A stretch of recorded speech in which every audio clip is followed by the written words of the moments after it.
Good morning, friends. Today is November 6th, and I welcome you all to this daily dose of trivia. This is going to improve your IQ if you attempt these questions. My name is CK, and I'm your quizmaster. Let us start the quiz. Before that, I will give you the simple rules of the game. The question will get displayed on the screen, then you will get 60 seconds to give your answer. 60 seconds is sufficient for you to answer because you will have to think quickly and then you have to type in your answer quickly, and within 60 seconds it must reach us. So without further ado, let us start the quiz. The first question is, in the year 1528, who became the first European to set foot in Texas? And the time starts now.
So when America was getting established, there were several different colonies which were being established. But the first European to set foot in Texas, let's find out.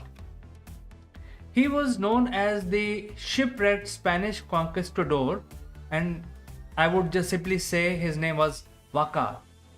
So he has a first name which I will not even attempt to pronounce. It's very difficult to pronounce for a non-Spanish speaking person like me. All right, so this is the answer to this question. Let's move to the next question. And before that, friends, I'm live on all social media, so kindly attempt this quiz to improve your IQ. In the year 1860, who was elected the 16th president of the United States of America? Very simple question, and you should be able to answer quickly. And the time starts now.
Friends, the answer was sort of hidden in the question. It is 1860, and the President of the United States. I think this person was the most popular, or even today is the most popular President of the United States, and a lot of inspirations are driven from this President of the United States. Let's find the answer.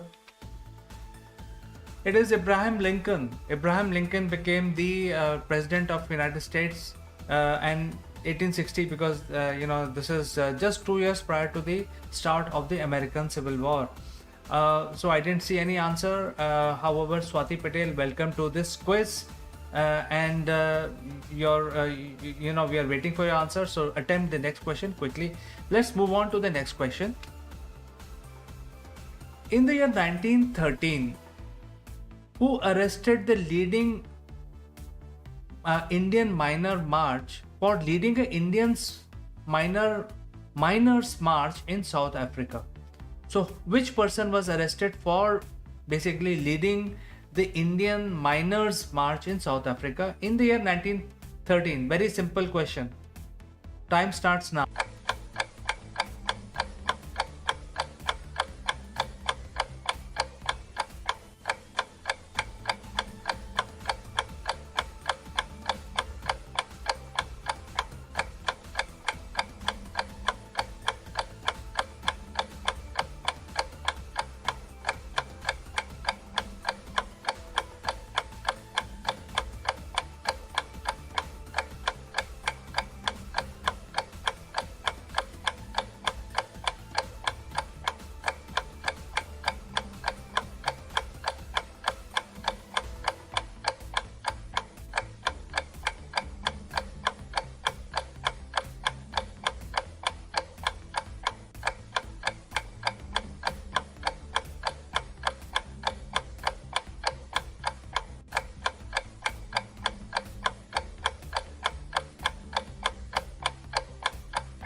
So the year was 1913, and a gentleman leading all the Indians miners who are basically workers in the mines in South Africa on a protest march. I think this was a simple question. Let's find the answer. It is Mahatma Gandhi. Mahatma Gandhi, obviously, in 1913, who could have led Indians in a satyagraha protest in South Africa? It has to be Mahatma Gandhi. It was a very simple answer. And I see Swati Patel. I think let me give you the rules of the game. I think your answers are correct. Like, for example, for your previous question, your answer was correct. It is Abraham Lincoln. But we have only 60 seconds to respond, because if you delay, then your answer will not reach us in a timely manner. So remember, 60 seconds is the rule of the game. All right, let's move to the next question quickly. In the year 1917, which revolution began with bombardment of the Winter Palace in Petrograd during the Russian October Revolution? What was the name of this specific revolution which started in 1917? Time starts now.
So in the year 1917, this was a time when the Russians actually revolted against their king, and then this was a process of forming USSR, which is the Soviet Republic of Russia. So obviously the communists actually revolted, but what was the name of this revolution? Let's find out. It is Bolshevik Revolution, which actually toppled the Tsar and established the communism or communist party to rule the USSR and created a new country which is based on communist ideology.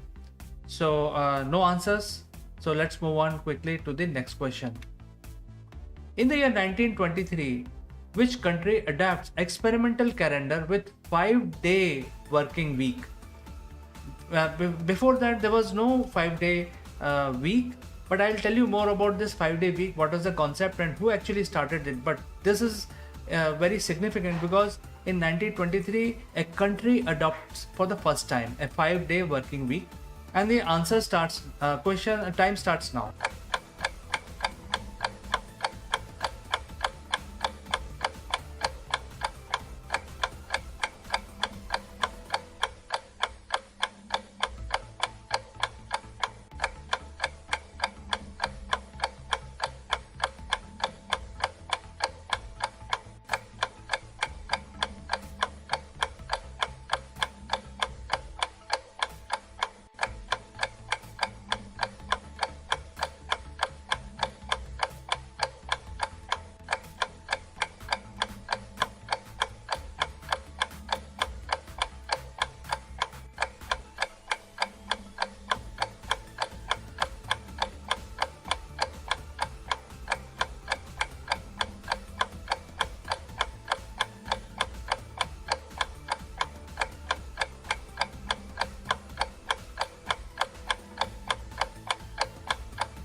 So talking about the 5 day week, it was not always that we see the 5 day week. It was basically an experiment, and a country adopts this particular, process. This was actually implemented by Henry Ford in his Ford Motor Company for the first time. So Henry Ford should be credited to actually start a process about work week and work hours, etc. So he implemented the 5 day week for his workers. However, in 1923, a country adapts this model in order to basically give advantage, a sort of relaxation to the working class, working community. Which country was that? Let's find the answer. It is the USSR. So, believe it or not, the USSR adapts the 5 day work culture for the very first time. Now it is a global phenomenon. Whichever country you go, there are either 5 days, or in some countries there are 4 days, like Scandinavian countries. People work only for 4 days or 3.5 days, and there are certain countries where people work for 6 days in a week. But 7 days a week is no. There is no work culture of 7 days. So this gap of giving a gap in the work environment was introduced by Ford, later adopted by USSR for the first time. Okay, let's move to the next question. In the year 1928, who invents the electric razor? And the time starts now.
So electric razor is shift away from a normal razor, and it was made very convenient, especially for the men folk and certain women folk, to basically carry an electric razor, and it was sort of a high-tech gadget back in the days.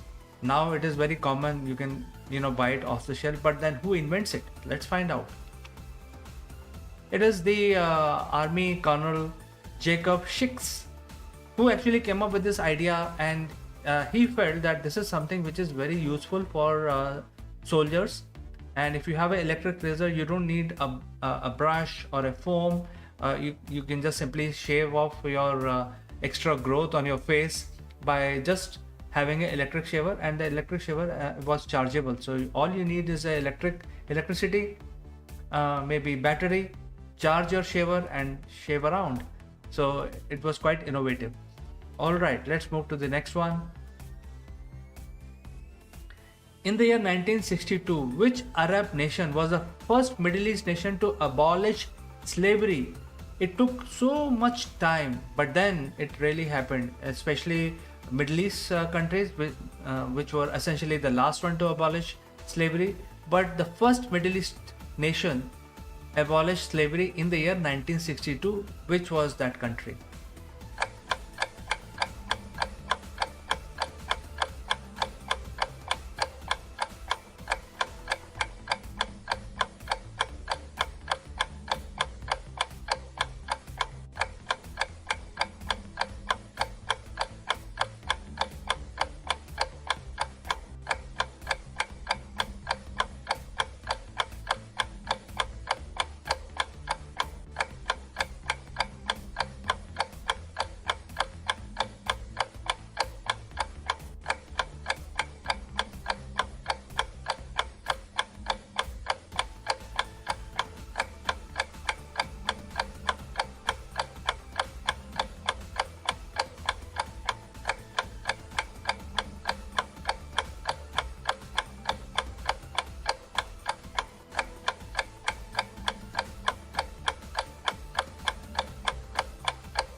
Slavery has been a menace for our civilized society, and there should not be any slavery.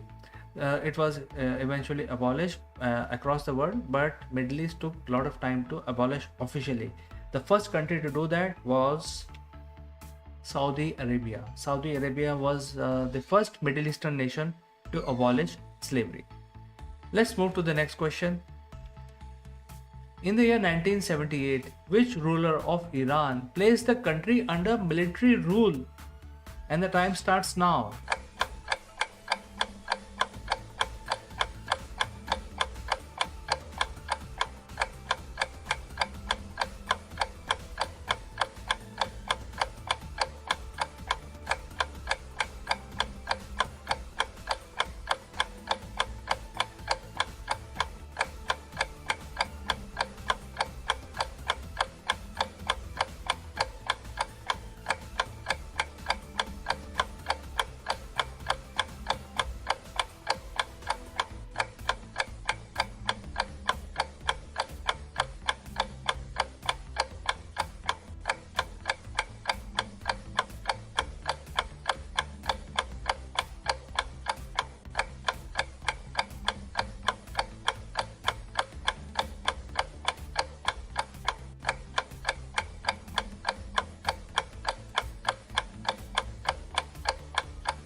Well, this is a simple question because Iran was a monarchy before, there was a revolution, Islamic revolution, and they then became a Islamic country.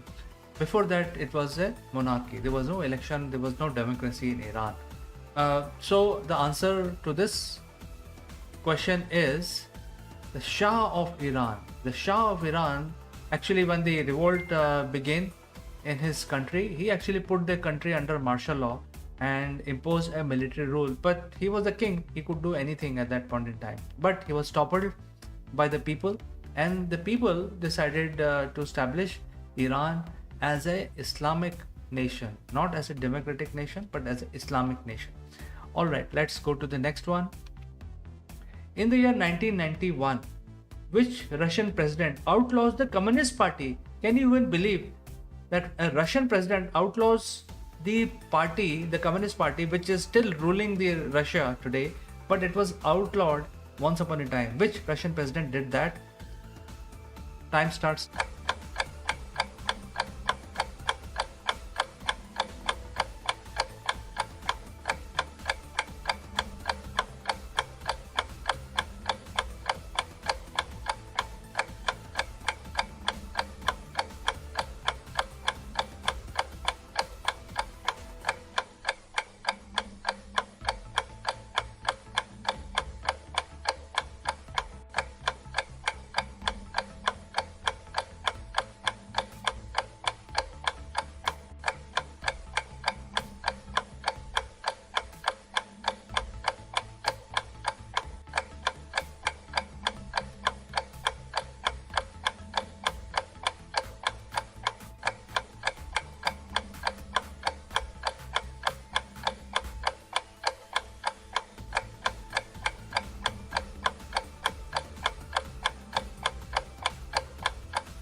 So in 1991, the USSR broke up, and different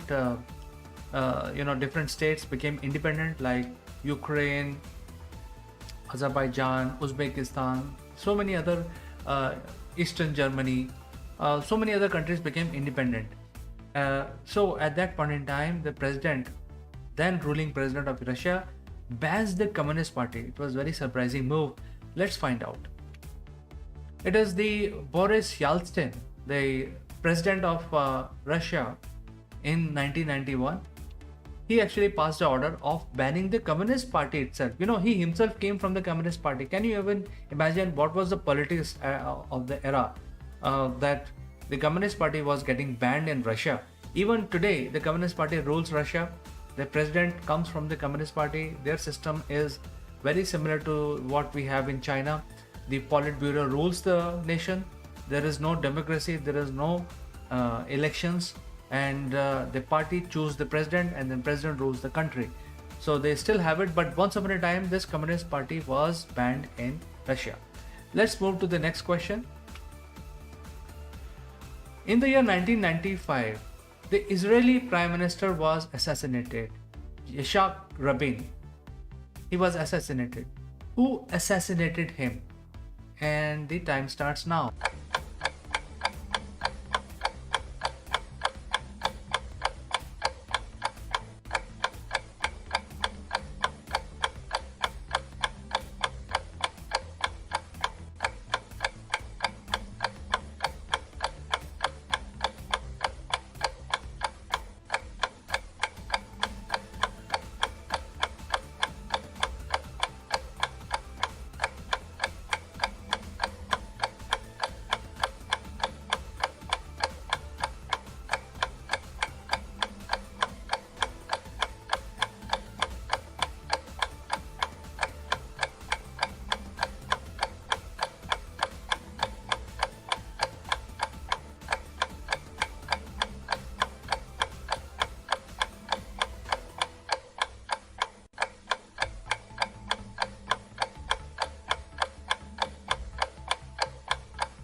Well, considering the current geopolitical situation in that area, obviously the Islamic world is loggerhead with the Jewish world, which is the Israel.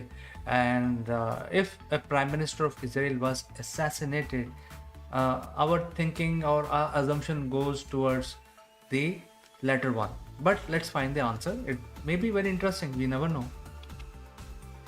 It was Yigal Amir. Yigal Amir was a Jewish extremist, very, very extreme right winger, and he did not like the Israeli state basically having a peace treaty with Palestinians. And therefore, Yigal Amir did not like his country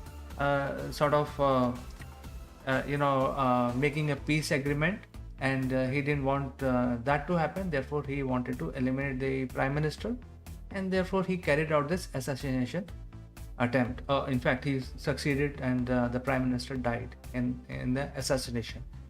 Surprising thing is, it is not the Islamic people who assassinated him. It was the Jew only who was an extreme right winger. So extreme left, extreme right, both are very bad for society. I think that is a lesson that we'll learn from this incident. Okay, let's move to the next question. In the year 2009, President Barack Obama signs a congressional resolution conferring honorary US citizenship to which Revolutionary War hero? So, Revolutionary War is basically the war of independence for America, which happened almost 400 years back. So, a character from the Revolutionary War was given the citizenship of United States of America. This was done in the year 2009 by Barack Obama. Tell the name of this person who was a war hero, Revolutionary War hero during the American independence struggle. And time starts now.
Well, politics is same everywhere, but this great war hero during the American Revolution was granted eventually the citizenship of the USA, for which probably 400 years back he would have fought the British.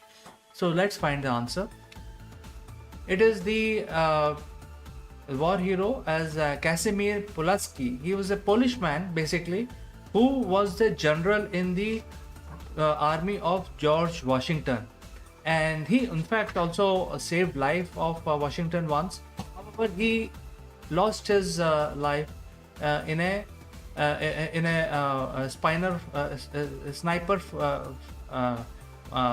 who actually took him out, the British sniper, and he died in the Revolutionary War. Finally, he was recognized as a great hero, and Barack Obama, president, actually confers him posthumous honorary citizenship of United States, because Pulaski wouldn't have realized that he was dead before the independence was granted, so he wouldn't have realized that this is a nation. Because of his efforts, a nation was created. So that was a whole idea. Now let's quickly move to the next question. In the year 2018, which British actor became named by the People's Magazine as the sexiest man alive? A British actor named by People's Magazine as the sexiest man alive. And time starts.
So this is a great honor because this male actor is very handsome by all means, and he's British. He's acted in many movies, many different genre movies, action movies mostly. Let's find the answer. It is Idris Elba.